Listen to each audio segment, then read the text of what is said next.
Hello बच्चों, आज के क्लास में जो हम पढ़ेंगे निकालेंगे आज हम लोग Hemy spherical shell.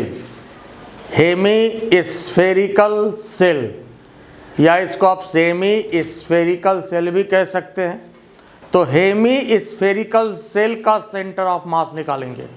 Hemy spherical shell का सेंटर ऑफ मास निकालेंगे।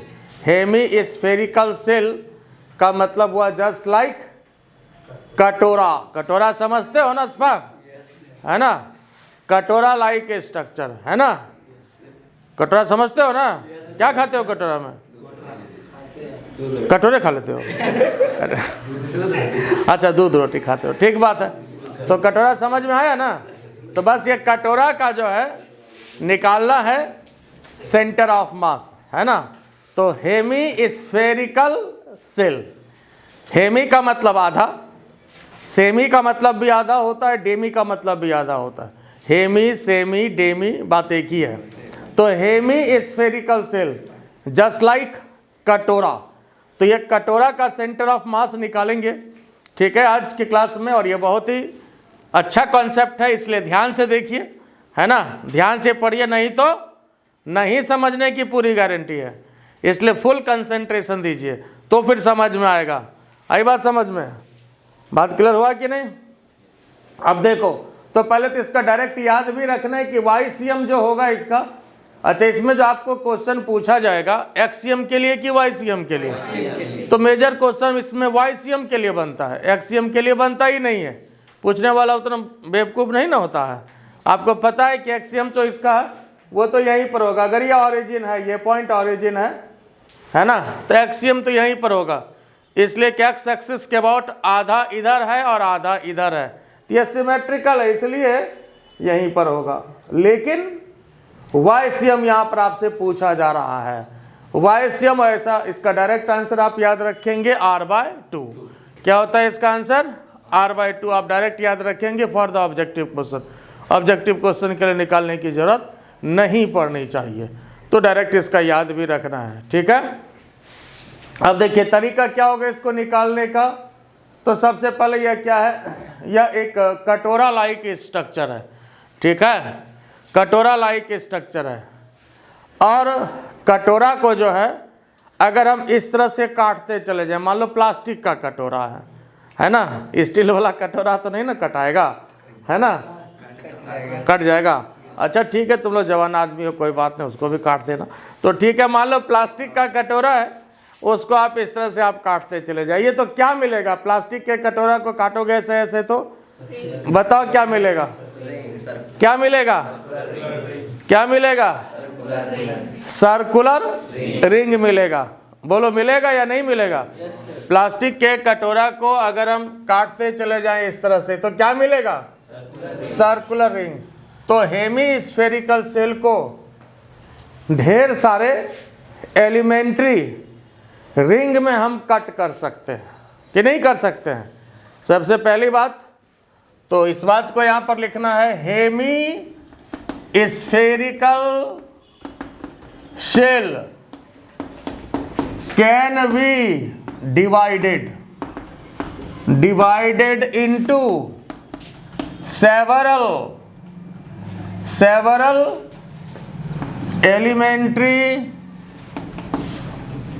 several elementary rings। कई एलिमेंट्री रिंग में हम लोग डिवाइड कर सकते हैं कि नहीं कर सकते हैं? कई एलिमेंट्री रिंग में डिवाइड कर सकते हैं। तो यहाँ पर एक रिंग ये काटा गया है, ये जो आप देख रहे हैं, जैसे कई रिंग इस तरह से ये कटेगा। अच्छा, अब ये बताओ, ये जो रिंग कटेगा तो सब रिंग जो होगा उसका क्या साइज बराबर होगा या अलग अलग होगा? तो जैसे जैसे ऊपर काटेंगे तो फिर छोटा होगा और नीचे आएंगे तो साइज बढ़ेगा, ठीक है। तो सब रिंग का साइज अलग अलग होगा, ठीक बात है। तो यहाँ पर जो ये रिंग काटे हैं तो सब रिंग का नेचुरली रेडियस भी अलग अलग होगा। तो ये R जो है साहब, ये तो कटोरा का रेडियस है। R किसका रेडियस है? ये कटोरा का रेडियस है, मतलब हेमी स्फेरिकल सेल का रेडियस है।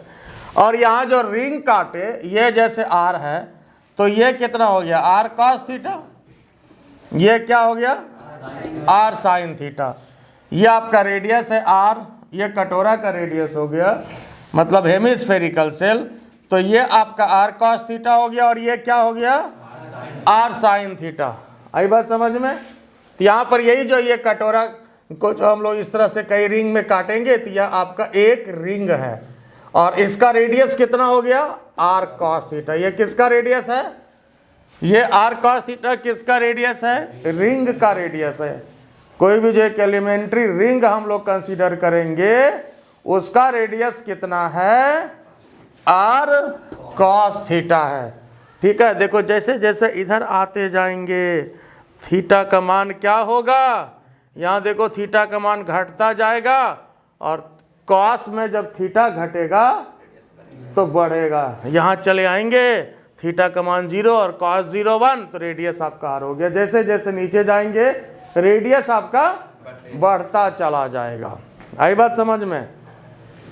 तो यहाँ पर देखिए मान लेते हैं कि यह जो हेमिस्फेरिकल सेल है कटोरा, इसका मास m है, कुछ डेंसिटी भी मान लेंगे। डेंसिटी इसमें क्या कंसीडर करेंगे, surface density, volume density, surface density या वॉल्यूम डेंसिटी, सोच के बताओ सरफेस डेंसिटी या वॉल्यूम डेंसिटी। यहाँ सरफेस डेंसिटी कंसीडर करें। कटोरा भीतर खाली ना होता है, कटोरा ना है ना, कोई ठोस गोला थोड़ी है। आई बात समझ में। कटोरा भीतर खाली होता है तो इसका सरफेस एरिया लेंगे तो इसमें क्या कंसीडर करेंगे, सरफेस डेंसिटी कंसीडर करेंगे। तो मान लेते हैं, ठीक है, यहाँ पर पहले मास भी मान लेते हैं। टोटल मास जो है किसका, हेमिस्फेरिकल सेल का m है और सरफेस डेंसिटी है। हालांकि डेंसिटी वगैरह जो भी मानेंगे ये तो सब जाएगा, लेकिन मानना जरूरी है तो मान लेते हैं। रो मान लिया, इसका सरफेस डेंसिटी। अच्छा ये बताओ सरफेस डेंसिटी मतलब क्या हुआ, मास अपॉन सरफेस एरिया। तो ये हम लोग इस सेमी स्फेरिकल सेल का मान रहे हैं, मतलब कटोरा समझने के लिए। तो ये क्या देंगे, मास अपॉन सरफेस एरिया। तो ये पूरा कटोरा का जो सरफेस एरिया होगा कितना होगा, पूरा कटोरा का सरफेस एरिया, ये आधा है कटोरा का सरफेस एरिया आपको बताना है। देखो अगर पूरा फुटबॉल लाइक स्ट्रक्चर होता तब तो 4 पाई आर स्क्वायर होता।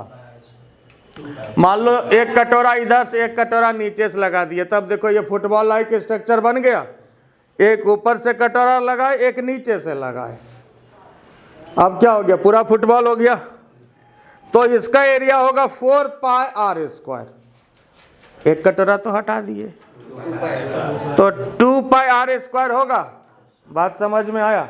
यहाँ पर 2 पाई आर स्क्वायर से डिवाइड कर देंगे तो मास अपॉन सरफेस एरिया, और सरफेस एरिया कितना हो गया, 2 पाई आर स्क्वायर हो गया। बोलो क्या इसमें कोई कष्ट है, ठीक बात है। तो सरफेस डेंसिटी तो मिल गया, टोटल मास हम लोग मान चुके हैं। अब हमारे पास जो फॉर्मूला है सेंटर ऑफ मास का, क्या फॉर्मूला है साहब, वाईसीएम के लिए क्वेश्चन है कि एक्सियम के लिए, क्वेश्चन आपका मेजर इसमें किसके लिए है, वाईसीएम के लिए बनता है। एक्सियम के लिए क्या बनेगा, वो तो 0 पता ही है, यहीं पर हो जाएगा, इसलिए वो तो क्वेश्चन का कोई मतलब ही नहीं है। तो यहाँ पर इंटीग्रेशन वाई डीएम और नीचे इंटीग्रेशन डीएम। अब ये मेन इक्वेशन है, मान लेते हैं फर्स्ट या जो भी। अब देखिए कहीं भी सेंटर ऑफ मास के क्वेश्चन में 2 चीज आपको मेनली पता करना है सावधानी से। और जो भी अब कंसेप्ट हम लोग ये पढ़ रहे हैं ये सेंटर ऑफ मास के लिए भी है, और सेम कॉन्सेप्ट आप लोग जाएंगे रोटेशनल डायनामिक्स में भी पढ़ेंगे।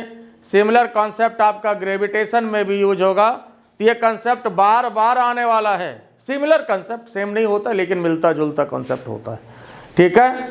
तो यहाँ पर देखिए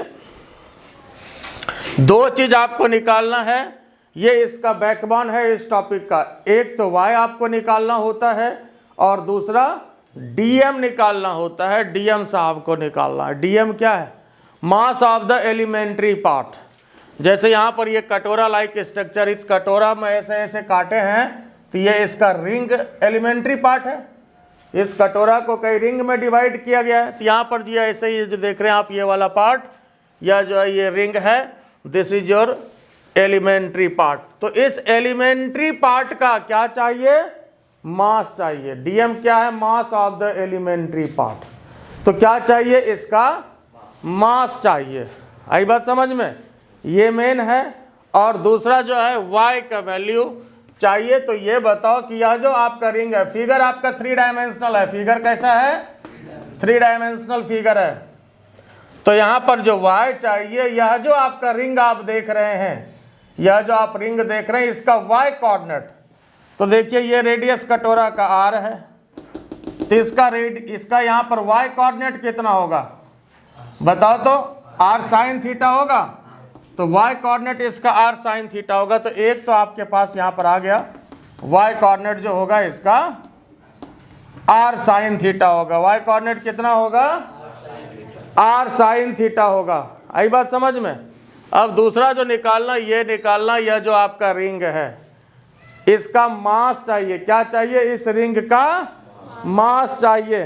देखें कॉपी जरा, इसको एक थोड़ा सा इधर पार्ट इसका फाड़ो, तो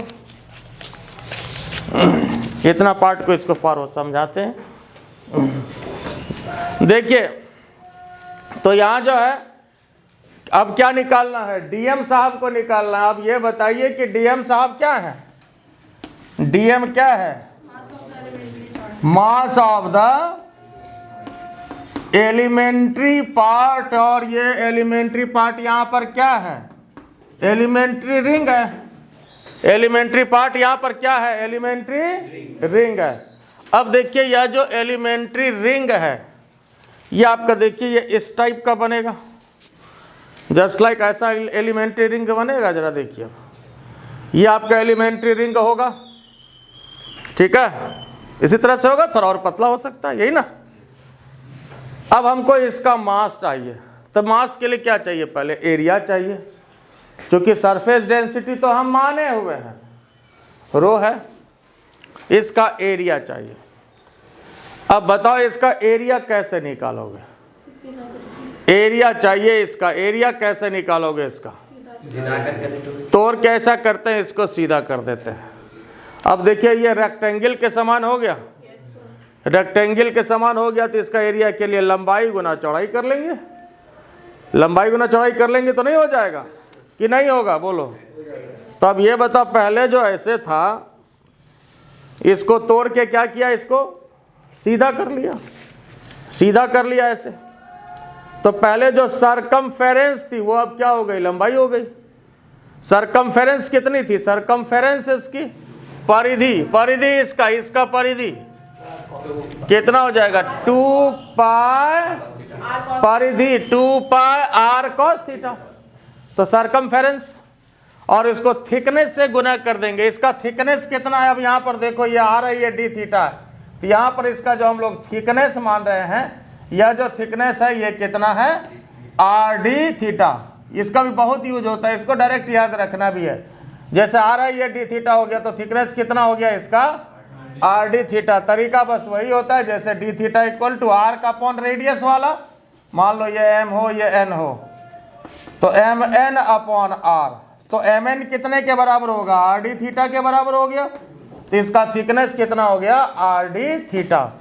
तो देखिए डीएम जो है mass of the elementary part है, ये हमको चाहिए, लेकिन इसके लिए एरिया चाहिए। तो area of the elementary part कितना हो जाएगा? Area of the elementary ring. इसके लिए क्या करेंगे? यहाँ पर circumference into thickness, circumference into thickness, ये आपको याद रखना। या सिंपल है, ये लंबाई गुना चौड़ाई ही है। तो सरकमफेरेंस इसकी कितनी हो जाएगी? यह जो रिंग है इसका सरकमफेरेंस कितना होगा? बोलो तो साहब, 2 पाई r cos थीटा सरकमफेरेंस हो गया। और थिकनेस कितना? थिकनेस कितना?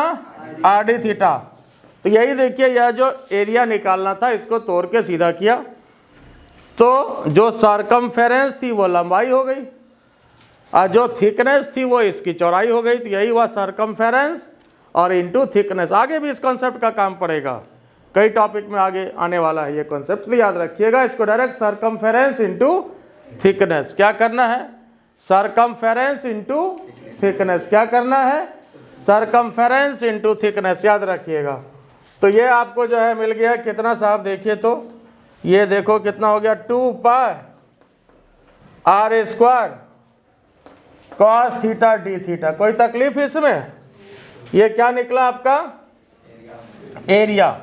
और मास कैसे निकालेंगे? अगर एरिया को डेंसिटी से गुना कर दें, सरफेस डेंसिटी से, तो मास मिल जाएगा कि नहीं? एरिया को अगर सरफेस डेंसिटी से गुना कर दें तो बोलो मास मिल जाएगा या नहीं मिलेगा?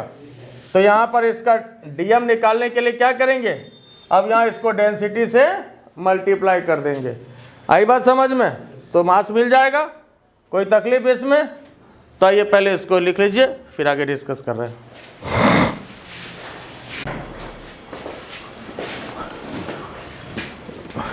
यहाँ तक अब क्लियर है? तो यहाँ पर जो एरिया आया एलिमेंट्री रिंग का 2 pi r square cos theta d theta, ये एरिया हुआ। अब क्या करना है, मास चाहिए, तो क्या करना पड़ेगा, इस डेंसिटी से गुना करना पड़ेगा, सरफेस डेंसिटी से। Mass of the elementary ring, elementary ring का मास, तो क्या करना पड़ेगा साहब, बोलो 2 pi r square cos theta d theta और इंटू रो, यही ना करना होगा। तो 2 पाई आर स्क्वायर, उसके बाद रो कॉस थीटा डी थीटा, ये तो निकल गए डीएम साहब। वाई आपको पता है। अब यहाँ पर क्या करना है, इसमें पुट कर देना है, ठीक है, पुट कर देना है। तब ये बताओ वाईसीएम के लिए क्या करेंगे हम लोग, नाउ फ्रॉम फर्स्ट या वाईसीएम इक्वल टू इंटीग्रेशन। अब इसका वाई कोऑर्डिनेट तो पता है, एलिमेंट्री रिंग का वाई कोऑर्डिनेट कितना होगा, यहाँ पर देखो ये एलिमेंट्री रिंग का वाई कोऑर्डिनेट कितना है, आर साइन थीटा। और इसके बाद यहाँ पर क्या आ गया आपके पास, देखिए अब डीएम कितना है, 2 pi r square rho cos theta d theta. कोई दिक्कत इसमें? अब इसके बाद नीचे फिर क्या आ जाएगा, इंटीग्रेशन डीएम, इंटीग्रेशन डीएम, ठीक है। तो इंटीग्रेशन डीएम क्या हो जाएगा, टोटल मास। इंटीग्रेशन डीएम का मतलब हुआ DM plus DM plus DM plus DM plus DM plus DM, मतलब टोटल मास, ठीक है। तो डायरेक्ट आप इसको टोटल मास भी दे सकते हैं, और या नहीं तो इस डीएम का जो वैल्यू निकाले हैं यहाँ पर आप इसको पुट कर दीजिए, फिर यहाँ पर इंटीग्रेट होगा। ये आप इस तरह से भी कर सकते हैं, बात बराबर है, दोनों तरह से आएगा। लेकिन आप लोग को ज़्यादा अच्छा लगता है तो चलिए यही करते हैं इसमें, total mass.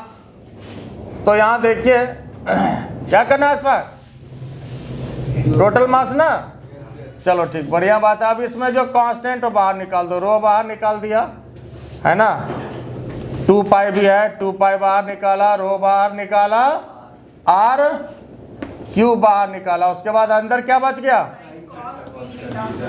Sine theta into cos theta d theta. और इस 2 को बेटर है कि भीतर ही रखो, एक फार्मूला आ जाएगा नहीं। और नीचे यहाँ पर इंटीग्रेशन डीएम क्या हो जाएगा, कैपिटल एम हो गया। बोलो कोई तकलीफ इसमें, इंटीग्रेशन डीएम कैपिटल एम आ जाएगा, कोई दिक्कत इसमें? ठीक बात है। तब ये बताओ ये कौन सा फॉर्मूला आएगा यहाँ पर, 2 sine theta into cos theta, क्या होता है ना, ये आपका चिरपरिचित फॉर्मूला है, बहुत यूज होता है फिजिक्स में, है ना, बहुत ज़्यादा यूज हुआ है, पहले भी यूज हुआ है। तो यहाँ पर जो है अब इसको पुट किया जाए, पाई रो आर क्यूब और इंटीग्रेशन साइन 2 थीटा डी थीटा, और ये नीचे तो टोटल मास है ही। अब आप लोग ये बताओ कि इसका लिमिट क्या होगा, अब एक ये मेन क्वेश्चन है, आपसे बताओ लिमिट क्या होगा, लिमिट क्या होगा। देखो यहाँ पर सबसे पहले तो डी थीटा है तो थीटा का लिमिट बैठेगा।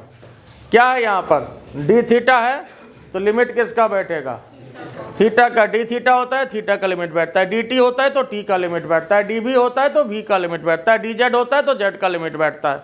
तो यहाँ डी थीटा है तो थीटा का लिमिट बैठेगा। अब यहाँ पर आपको हम दो ऑप्शन दे रहे हैं, देखो थीटा का लिमिट बैठेगा तो यहाँ से अगर यहाँ तक चलें, या दूसरा ऑप्शन है कि यहाँ से यहाँ तक जाएं। मतलब पहला आपके पास लिमिट का ऑप्शन है 0 से π/2 90 और दूसरा है 0 से पाई। तो कौन सा इसमें सुटेबल लिमिट होगा, 0 से पाई या 0 से π/2, 0 से पाई या 0 से π/2, बोलो कौन सा होगा, 0 से। अब यहाँ ध्यान देना कि ये जो काटा गया है तो ये पूरा काटा गया है ऐसे। अब यहाँ जो लिमिट होगा साहब इसका 0 से π/2 होगा, पाई नहीं होगा। इसलिए कि यहाँ देखिए आप ये जो काटा गया है रिंग, क्या इधर ही खाली रिंग आ रहा था, इधर भी तो आ रहा था ना रिंग। तो जैसे ही हम यहाँ से काटना शुरू करेंगे ये रिंग, तो फिर यहाँ जैसे कटा ऐसे देखिए इस तरह से ये पूरा कट रहा है ना, पूरा रिंग इस ऐसे कट रहा है, ये देखिए ऐसे कट रहा है। आई बात समझ में। तो यहाँ से जैसे ही हम काटना रिंग शुरू करेंगे तो ऐसे कटते जाएंगे करते जाएंगे करते जाएंगे करते जाएंगे। जैसे ही यहाँ पर 90 पर पहुँचे तो ये पूरा रिंग आपका फिनिश हो गया, 90 पर ये पूरा रिंग फिनिश हो जाएगा। इसलिए क्वालिटी इधर भी तो कटता ही जा रहा है, थोड़े बच रहा है आपका, तभी तो वहाँ पर हम लोग पूरा सरकमफ्रेंस लिए ना। आई बात समझ में। तो इसका जो लिमिट होगा 0 से π/2, डी थीटा यहाँ पर है इसके हिसाब से। बोलिए यहाँ तक कोई कष्ट है, अब डायग्राम में कोई दिक्कत है, क्लियर हो गया। तब इसको यहाँ पर क्या करना है, इंटीग्रेट इसको करना है। तो देखिए ये इंटीग्रेट हो जाएगा कि नहीं। अच्छा चलिए इसको यहाँ तक लिख लीजिए पहले।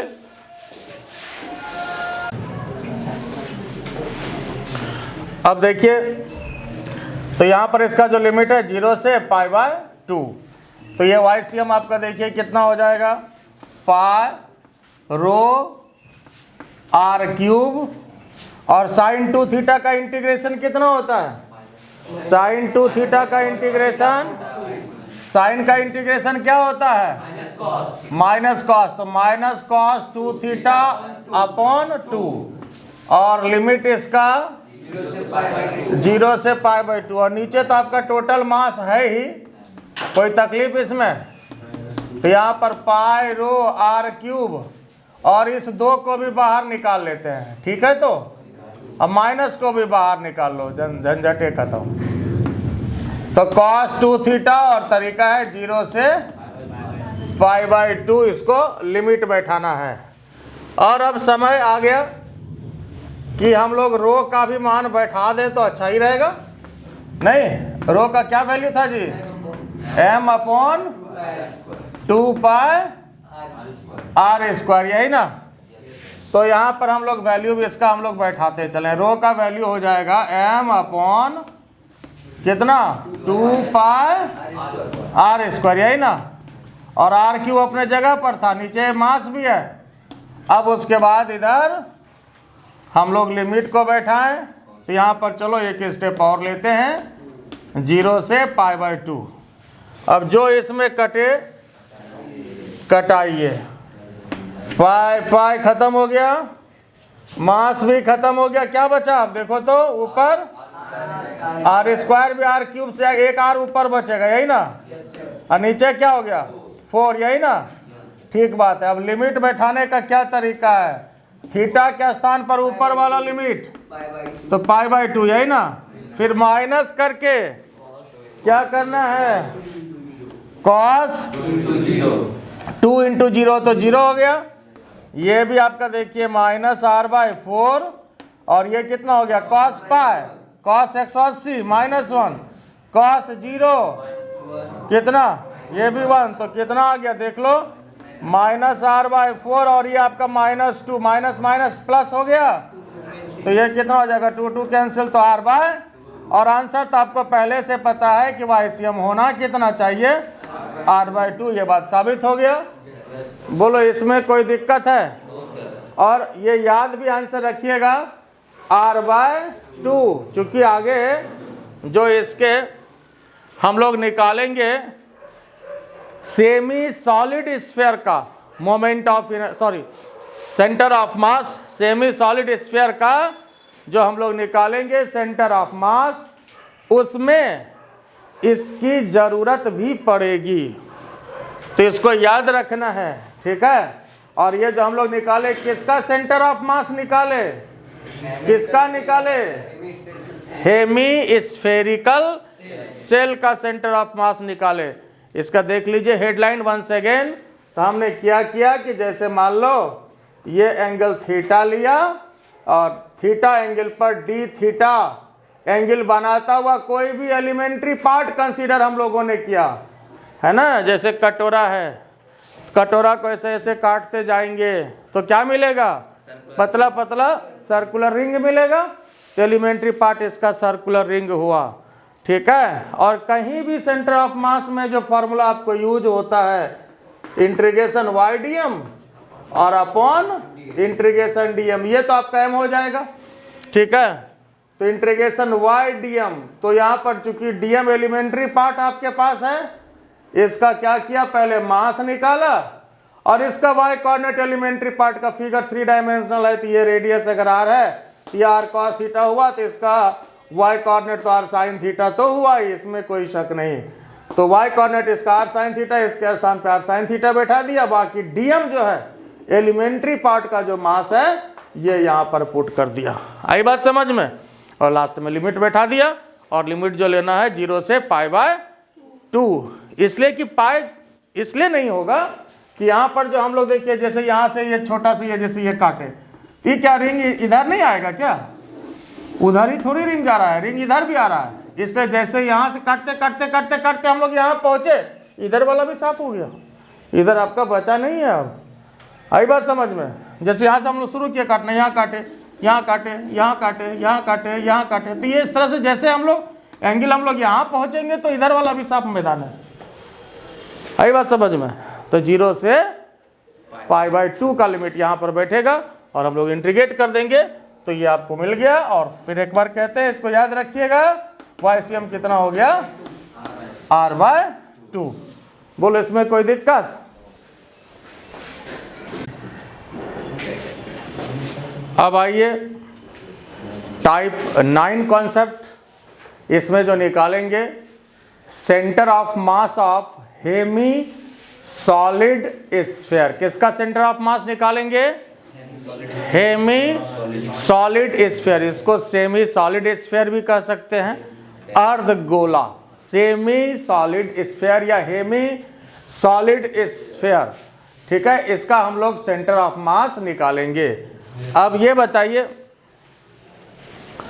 कि यहाँ पर जैसे हेमी सॉलिड स्फीयर है, अर्धगोला, इसको काटना जो है आपको, जैसे ये हेमी सॉलिड स्फीयर है, इसको इस तरह से काटना है, ऐसे ऐसे जो देख रहे हैं इस टाइप से इसको काटते चलना है, ठीक है, ऐसे ऐसे काटते चलना है। तो क्या निकलेगा, अगर हेमी सॉलिड स्फीयर को ऐसे काटेंगे तो क्या निकलेगा, देखो फिगर ये आपका 3 डायमेंशनल है। इसको प्रैक्टिकल तौर पर समझने के लिए ऐसे समझिए, कोई भी बड़ा प्याज हो उसको आधा काट दीजिए, बड़ा प्याज लेकर के आधा काट दीजिए, ठीक है। अब उसी का सेंटर ऑफ मास निकालना है। आई बात समझ में? तो पहले तो इसका आंसर भी याद रखिएगा, जो होता है YCM दैट इज 3r/8। क्या होता है, 3r/8। जोर से बोलो, क्या होता है, 3r/8। ये इसका सेंटर ऑफ मास होता है, ठीक है। अब यहाँ पर देखो साहब, हमने क्या कहा कि जैसे मान लो कोई भी बड़ा सा प्याज ले लो और उसको आधा काट लेना है, ठीक है, उसी का सेंटर ऑफ मास निकालना।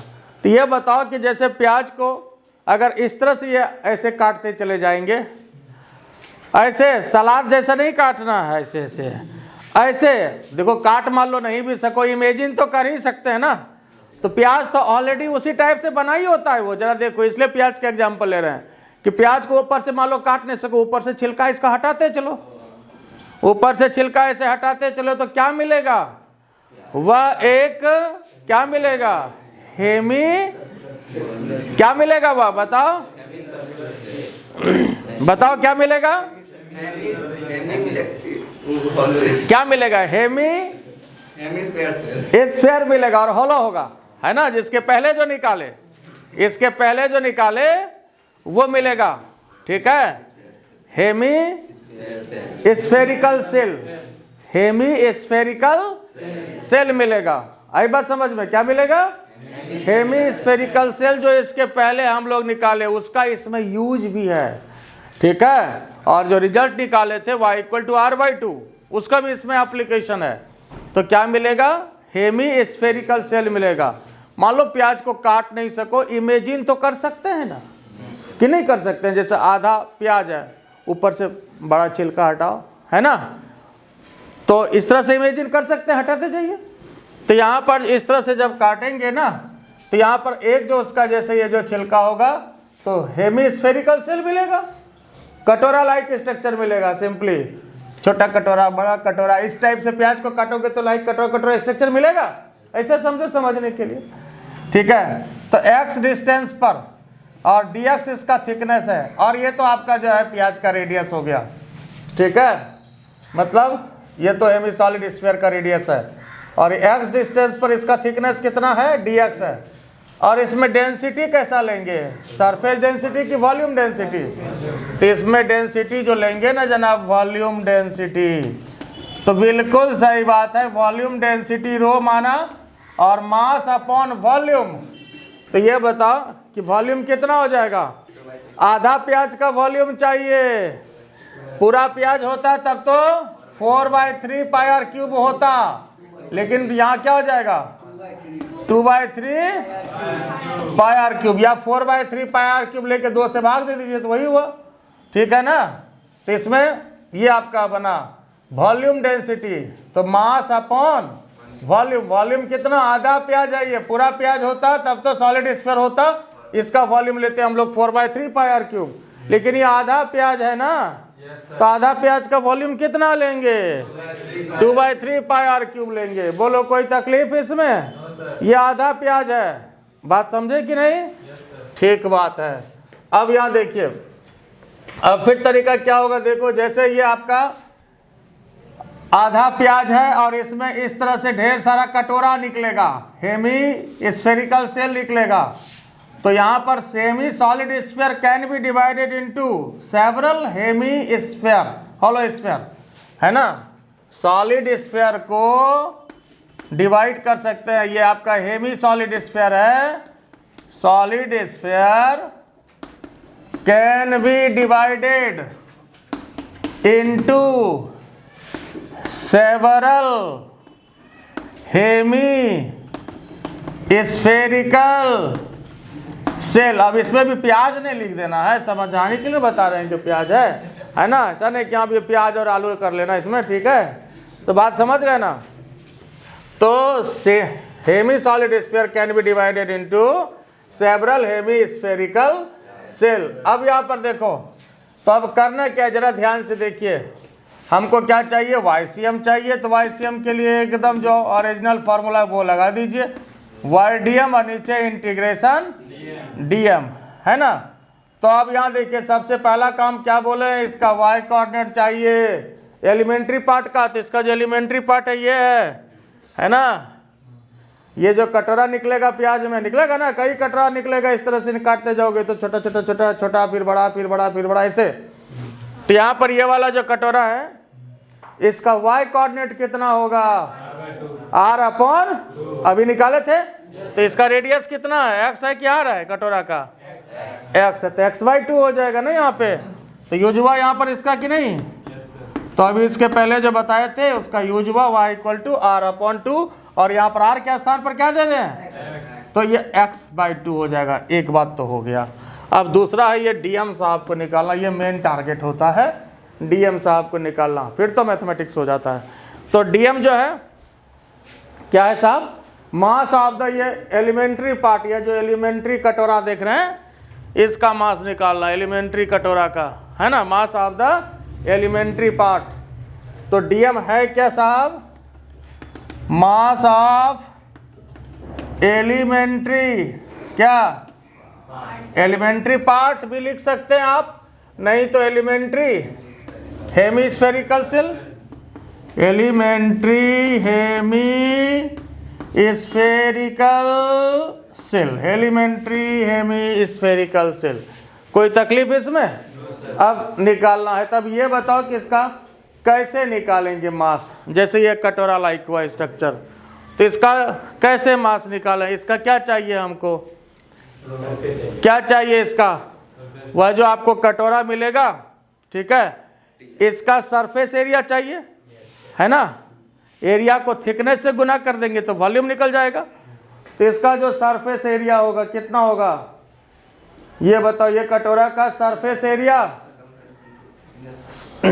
कटोरा का सरफेस एरिया, है ना, सरफेस एरिया कितना होता है, अगर पूरा फुटबॉल होता तो, पूरा फुटबॉल होता तो 4 पाई आर स्क्वायर, ये आधा कटोरा है, तो कितना हो जाएगा, बोलो कितना होगा, 2 पाई आर स्क्वायर होगा क्या। तो एरिया पहले निकालना, area of hemi spherical shell, पूरा अगर होता ये मान लो जैसे कटोरा तो 4 पाई आर स्क्वायर, तो ये कितना हो जाएगा 2 पाई एक्स स्क्वायर, यही ना, ये क्या निकला, एरिया निकला, ठीक है। और एरिया को थिकनेस से गुना कर देंगे तो वॉल्यूम आ जाएगा। Now volume, volume of hemi spherical shell, volume बोलो क्या करोगे, 2 पाई एक्स स्क्वायर, एरिया को गुना करेंगे किससे, थिकनेस से, dx से, क्या हो गया, वॉल्यूम हो गया, क्या निकल गया, ये वॉल्यूम निकल गया। अब वॉल्यूम को किससे गुना करेंगे, डेंसिटी से, तो मास निकल जाएगा। एरिया को थिकनेस से गुना किया, वॉल्यूम निकल गया, वॉल्यूम को डेंसिटी से गुना करेंगे तो मास निकल जाएगा। क्योंकि वॉल्यूम डेंसिटी तो मेरे पास है ना, तो डीएम साहब भी मिल जाएंगे हमको। बोलो यहाँ तक कोई दिक्कत है? तो डीएम साहब के लिए क्या करना पड़ेगा, mass of elementary part, mass of elementary part, elementary part का मास कितना हो जाएगा, बोलो साहब, 2 pi x square d x into rho. कोई दिक्कत इसमें? रो का मान बाद में बैठाएंगे हम लोग। तो क्या चाहिए, y चाहिए और dm चाहिए, y भी मिल गया dm भी मिल गया, फिजिक्स इसका कहा जाए तो यहीं खत्म हो गया, है कि नहीं। y मिल गया, dm मिल गया, तो फिजिक्स तो यहीं तक हुआ। अब इसके बाद क्या करना है, इसको इसमें पुट कर देना है ना, इसमें पुट कर देना है। और उसके बाद क्या करना है, इंटीग्रेट करना है। बोलो यहाँ तक कोई दिक्कत है? तो पहले इसको यहाँ तक लिख लीजिए। तो अब देखिए क्या करना है, डीएम साहब भी आपके पास हैं और y कोऑर्डिनेट x/2 है, तो YCM के लिए क्या हम लोग लेते हैं, इंटीग्रेशन y dm, y के स्थान पर x/2, और डीएम साहब भी पता है कितना है, 2 pi x square dx into rho. और नीचे क्या करेंगे, इंटीग्रेशन dm मतलब टोटल मास, तो यहाँ टोटल मास यहाँ पर मान लेंगे, ठीक है। या दूसरा तरीका यह है कि यहाँ भी इंटीग्रेशन dm मतलब जो dm का वैल्यू है वो यहाँ बैठाइए, फिर इंटीग्रेट करिए, तो दोनों में एक फ़ायदा और एक घाटा है। इसमें क्या है कि आपको रो का मान बैठाना होगा, अभी जो हम लोग टोटल m कर रहे हैं मास, रो का मान बैठाना होगा। और अगर आप dm कर लेंगे तो रो ऑटोमेटिकली ऊपर नीचे आपका कट जाएगा, ठीक है। अब जो अच्छा लगे, ठीक है, दोनों तरीका से आप कर सकते हैं, दोनों तरीका से हम बताएं आपको। तो यहाँ पर जो है 2 कैंसिल कर लीजिए, रो को बाहर कर लिए, पाई भी बाहर हो जाएगा, पाई रो बाहर, भीतर क्या बचा, x³ dx, और नीचे टोटल मास। और अब ये बताइए कि क्या लिमिट होना चाहिए, क्या अप्रोप्रिएट लिमिट होगा। तो लिमिट यहाँ पर देखो, सबसे पहले लिमिट जो है ये आपका dx है यहाँ पर, तो x के अनुसार लिमिट बैठेगा, ये बार बार याद रखिए। dx है तो x का लिमिट बैठेगा, x का मतलब हुआ कि डिस्टेंस का लिमिट बैठेगा। ऐसा नहीं कि यहाँ पर थीटा वाला लिमिट लेंगे, है ना। dx है तो x का मतलब डिस्टेंस का, है ना, रेडियस का ये लिमिट बैठेगा। तो अब ये बताओ कि जैसे ये जो हम लोग एलिमेंट्री पार्ट काटे और निकालना तो एक्चुअली पूरे प्याज का ना सेंटर ऑफ मास है, पूरे हेमी सॉलिड स्फीयर का है। तो हम लोग लिमिट क्या लेंगे, यहाँ 0 0 से r, यहाँ चले जाइए चूंकि जाना हम लोग को पूरा यहाँ तक है, तो लिमिट इसका क्या हो जाएगा 0 से r। आई बात समझ में, लिमिट कितना हो जाएगा 0 से r। कोई तकलीफ इसमें, तो पाई रो बाहर, अब रो का भी मान बैठा देंगे, बोलो साहब, एक्स क्यू का वैल्यू इंटीग्रेशन x4/4 0 से r, ठीक है, और टोटल मास पाई। अब रो का भी वैल्यू बोलिए m/2/3 पाई r क्यूब, और नीचे यहाँ पर मास तो है ही, और x4/4 ही, अभी इसको रहने दीजिए। और यहाँ पर m को m से कटाइए, पाई को पाई से कटाइए। यहाँ तक देखिए, पहले कोई दिक्कत है, क्लियर है। तो अब क्या करना है, यहाँ पर 3 को ऊपर लेते जाए, नहीं तो चलिए 3 को ऊपर लेते गए, और नीचे क्या बचा 2r क्यूब, यही ना। अब इसका यहाँ पर लिमिट बैठाइए, 1/4 को भी बाहर कर दें, चलिए ठीक है, 1/4 भी बाहर कर दिया। ये 3 यहाँ पावर में है, ध्यान रखिएगा। और यहाँ पर अंदर क्या बचा, x4 बचा और 0 से r। तो क्या करें, अब देखो तो 3/4 2 8 ना, 8r क्यूब, और इसको जो हम लोग बैठाएंगे लिमिट, क्या तरीका होगा, x के स्थान पर ऊपर वाला लिमिट r4 माइनस x के स्थान पर 0, x के स्थान पर ऊपर वाला लिमिट मतलब x के स्थान पर r पुट किया r4 माइनस x के स्थान पर फिर नीचे वाला, तो नीचे तो 0 हो गया। तो कितना आ गया देख लीजिए साहब, YCM हम लोग निकाल रहे हैं, कितना आया 3r4 और नीचे 8r क्यूब। तो ये कट गया, फिर तो 3r/8, और टारगेट तो आपको पता ही है, ये ऊपर ही आपको लिखा गया था कि YCM जो मिलेगा साहब 3r/8। तो ये आपको आना चाहिए बिल्कुल, और यही हमारा फाइनल टारगेट हुआ 3r/8। आई बात समझ में। और इसका दूसरा तरीका क्या बताए कि जैसे यहाँ पर जो टोटल मास हम लोग ये ले लिए हैं, dm के स्थान पर m ले लिए, तो यहाँ dm का वैल्यू बैठा देंगे और फिर नीचे भी इंटीग्रेट करेंगे, ठीक है। तो उससे भी यही आएगा, ठीक है। हालांकि इंटीग्रेट से यहाँ आप बच जाते हैं, तो ये थोड़ा फ़ायदेमंद है, लेकिन जो अच्छा लगे ऐसा कुछ नहीं है। उसमें भी रो का मान बैठाने की आपको ज़रूरत नहीं पड़ेगी, उसमें एक फ़ायदा ये होगा। आई बात समझ में। तो वंस हेडलाइन अगेन देखिए, यहाँ पर जो हम लोग को सेंटर ऑफ मास निकालना था, किसका निकालना था, हेमी सॉलिड स्फीयर, मतलब समझिए कि आधा प्याज, बड़ा जैसा प्याज लेके आधा काट लीजिए, उसका निकालना था, ठीक है।